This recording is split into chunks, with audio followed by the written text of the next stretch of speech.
Hi guys, আপোনালোক সকলো ভালে আছে আৰু আজি কাতি বিহুৰ সকলোকে শুভেচ্ছা জ্ঞাপন কৰিছোঁ যাতে সকলোৰে ধন সম্পত্তি বৃদ্ধি হয়।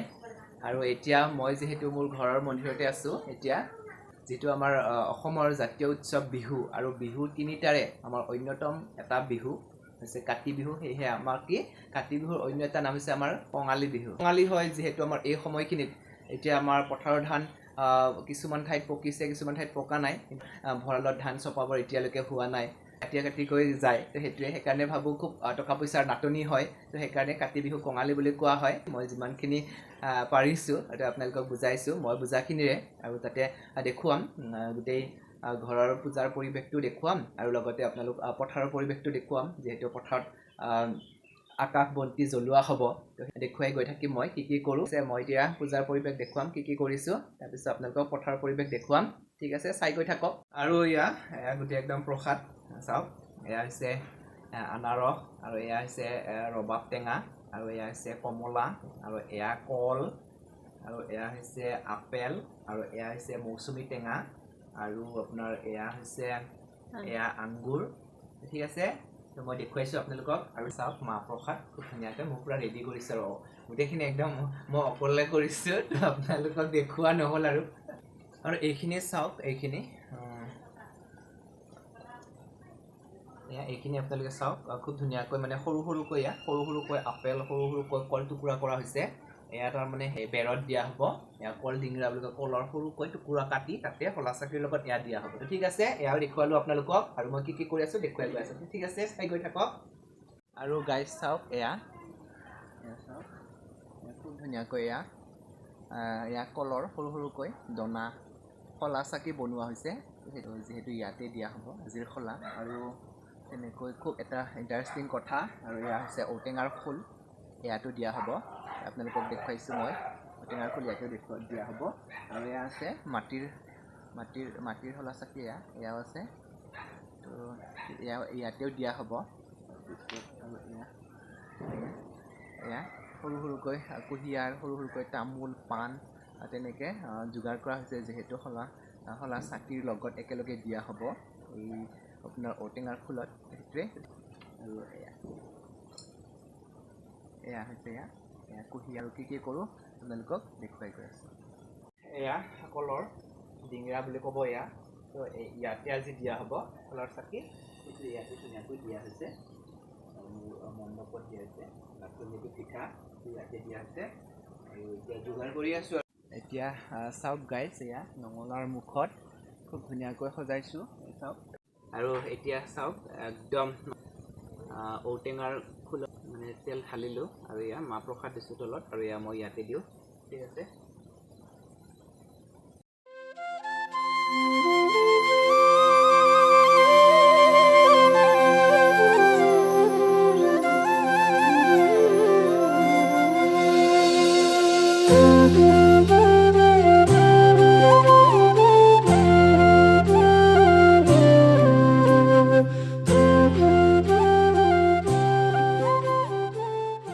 দেখুৱাইছে আকাশ বন্তি জ্বলিছে, আৰু খুব ধুনীয়াকৈ যিহেতু ৰাতি হৈছে আপোনালোকক দেখুৱাইছোঁ। আৰু ঘৰৰ এয়া নঙলা, আপোনালোক আহি থাকক আৰু দেখুৱাই গৈ আছে। মই অলৰেডি দি উঠিলোঁ, আৰু মই বাথৰুম মণ্ডপত দি উঠিলোঁ। আৰু যিহেতু মই বড়ো সংস্কৃতিত ডাঙৰ হৈছোঁ, আজি কাতি বিহু উপলক্ষে ডিঙিটো মই সেউজীয়া বিহুৱান, আৰু মই সেউজীয়া গামোচা পিন্ধিছোঁ আৰু বগা চাৰ্ট। তো ঠিক আছে, আৰু সোঁফালে আগফালে আমাৰ ভঁৰাল, আৰু ইফালে মন্দিৰ। তো ঠিক আছে, তো ইতিমধ্যে মই বাথৰুম পিঠা বুলি কয়, তাতে মই বন্তি প্ৰজ্বলন কৰিলোঁ, আৰু এতিয়া চাওক মন্দিৰৰ ভিতৰত গৈ আছোঁ। ঠিক আছে, আপোনালোকে আহি থাকক মোৰ লগত।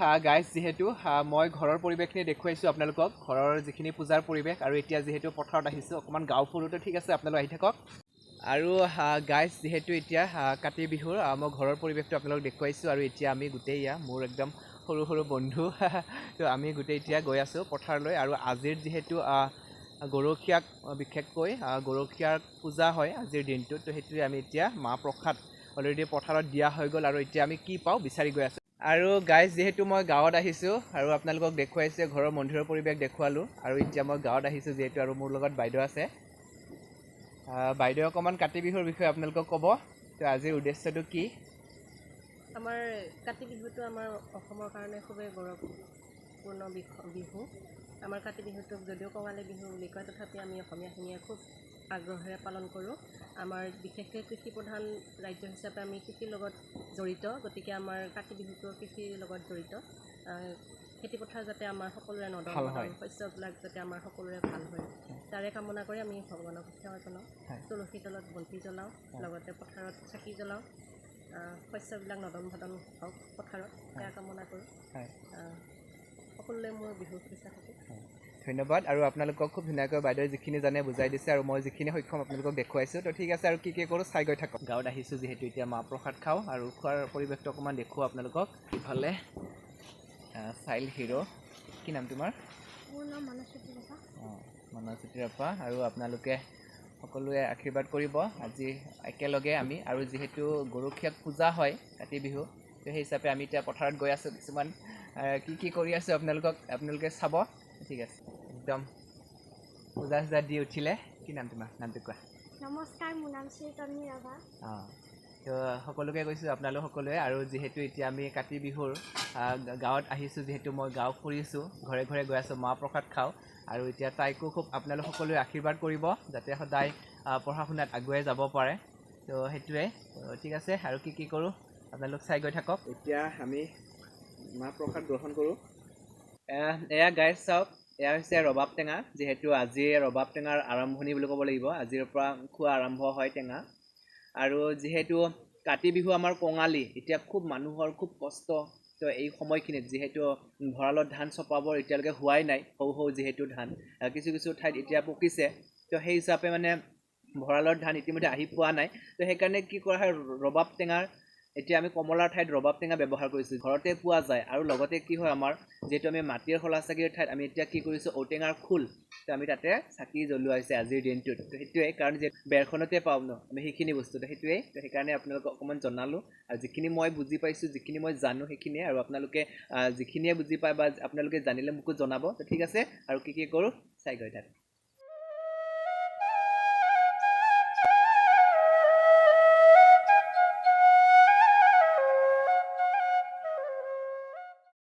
গাইজ এতিয়া ইয়াতে চাওক অলৰেডি পূৰা একদম কলপাত উদং কৰি দি আৰু যিহেতু গাইজ মই আপোনালোকক কৈছিলোঁৱেই যে গৰখীয়াক পূজা হয় তো সেই উদ্দেশ্য আমি এতিয়া পথাৰত আহিছোঁ যিহেতু আমি আকাশ বন্তিখন থৈ যাম নহলা চাকি থৈ যাম আৰু ইয়াতে আমাক কি দিছে চাওঁ সেইখিনি আমি এতিয়া ল'ব লাগিব তো ঠিক আছে এতিয়া আমি লৈ লওঁ এয়া কল ল'লে এয়া কল আমি দুজন আছোঁ তামোল ল'লে পাণ আঙুৰ গুড খুব ধুনীয়াকৈ দেখুৱাইছে আপোনালোকক কুঁহিয়াৰ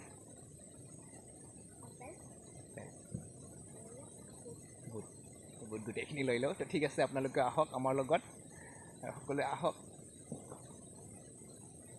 অ'কে এতিয়া আপোনালোকক দেখুৱাইছোঁ কলা চাকি খুব ধুনীয়াকৈ থৈছোঁ আৰু এতিয়া আমি পূৰা উদং কৰি দিছোঁ দেই কলপাত তো ঠিক আছে আপোনালোকে আহি থাকক আৰু এতিয়া আমি অন্য এখন ঠাইত গৈ আছোঁ আৰু এতিয়া আমি গৈ আছোঁ মোৰ লগত আমাৰ মানৱ বাবা আছে চাওক আৰু এতিয়া আমি গৈ আছোঁ হাই কোৱা ঠিক আছে এতিয়া আমি আৰু গৈ আছোঁ তো ঠিক আছে আপোনালোক আহি থাকক ৰাতিৰ পৰিৱেশ যিহেতু চাৰু চাইড অন্ধকাৰ হৈ আছে তো একো নাই আপোনালোকে আহি থাকক এইটোৱেই মজা কাতি বিহু যিহেতু কঙালী তো ঠিক আছে আপোনালোক আহি থাকক আৰু আমিও গৈ আছোঁ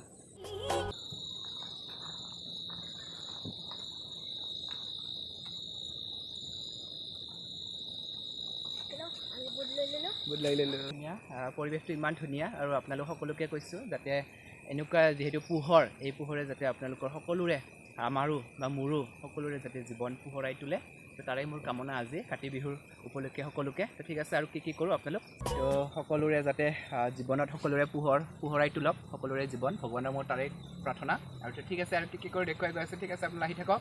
আৰু চাওক এতিয়া গাইজ, যিহেতু একদম ফুৰি খুব ভোক লাগিও গ'ল এতিয়া ইয়াত খুব ধুনীয়া গাখীৰ চাহ, একদম অৰিজিনেল ঘৰৰ গাখীৰ দেই তাৰপিছত আৰু ইয়াত চাওক বিস্কুট, আৰু এয়া হৈছে নিমকি, আৰু এয়া হৈছে মাহ প্ৰসাদ, কল, বুট, আৰু মোৰ লগত আছে খুব ধুনীয়া দুজন ছটা হিৰো মোৰ সহকাৰী আজি। আৰু আমি একেলগে গোটেই পথাৰ ফুৰিছোঁ। আৰু যিহেতু আজি বিশেষকৈ কাতি আৰু আহিন আৰু কাতিৰ মাজৰ দুমাহী হ'ব আজিৰ দিনটো। আৰু সেই যিহেতু কাতি বিহু আমাৰ বিহু অসমৰ জাতীয় উৎসৱ তিনিটাৰ ভিতৰৰ অন্যতম এটা আমাৰ বিহু কাতি বিহু। আৰু ইয়াক আমি আৰু এটা নামেৰে কোৱা হয় কঙালী। আৰু কঙালী এইকাৰণে কোৱা হয় যিহেতু আমাৰ এই সময়খিনিত পথাৰৰ আমাৰ যিহেতু ধান চপাব নহয় ঘৰত, আৰু যিহেতু আমাৰ ভঁৰালৰ ধান এতিয়ালৈকে অহাই নাই, তো সেই হিচাপে মানুহখিনিৰ খুব কষ্ট হয়। আৰু সেইকাৰণে মই কৈছোঁৱে আপোনালোকক। আৰু যিহেতু ঔটেঙাৰ খোলত আমি শলা চাকি জ্বলোৱা হয় এইকাৰণে, কাৰণ মাটিৰ চাকিটো কিনিবৰ কাৰণে এই সময়ত খুব নাটনি হয় মানুহৰ। তো সেইকাৰণে আৰু মই যিখিনি জানো আপোনালোকক বুজাইছোঁ, আৰু আপোনালোকেও জনাব মোক, কমেণ্ট কৰিব আপোনালোকে মই যিখিনি নাজানো। তো ঠিক আছে, আৰু কি কৰোঁ আপোনালোক চাই গৈ থাকক। তো এতিয়া মই প্ৰথমে আহাৰ গ্ৰহণ কৰোঁ। আৰু গাইজ, যিহেতু একদম ফুৰি খুব ভোক লাগি গ'ল, আৰু এতিয়া একদম ভাত ৰেডি। মই দেখুৱাইছোঁ এয়া লেচেৰা আলু ভাজি, পাপৰ, আৰু এয়া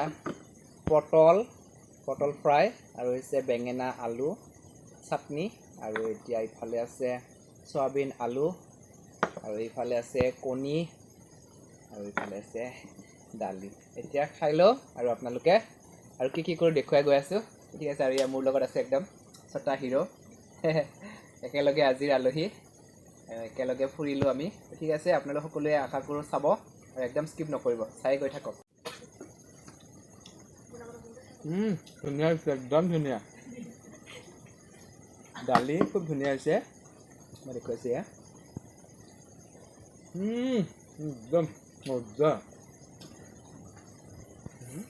ভাজি টেষ্ট প্ৰথমে টেষ্টখিনি দেখুৱাওঁ।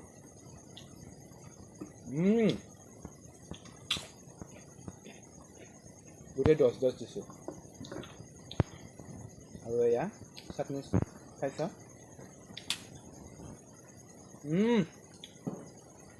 পটল ফ্ৰাই খুব ধুনীয়া বনাইছে দেই। আৰু এয়া চাওঁ চয়াবিন আলু, গোটেইখিনি একদম 100ৰ ভিতৰত 100। তো ঠিক আছে, এতিয়া আমি পূৰা খাই লওঁ। গাইজ, যিহেতু মই আপোনালোকক গোটেইখিনি দেখুৱালোঁ কাতি বিহুৰ, আৰু পথাৰৰ পৰিৱেশ দেখুৱালোঁ, আৰু খোৱা লোৱাৰ পৰিৱেশো দেখুৱালোঁ। তো ঠিক আছে, আপোনালোক এনেকৈ চাই গৈ থাকক। আৰু আজিলৈ মোৰ ভিডিঅ'টো ইমানতে সামৰি মাৰিছোঁ। আৰু আপোনালোক সকলোকে কওঁ, শেষত মোৰ চেনেলটো ভাল লাগিলে লাইক, শ্বেয়াৰ আৰু ছাবস্ক্ৰাইব কৰিব। ঠিক আছে, আজিলৈ বাই বাই, শুভৰাত্ৰি।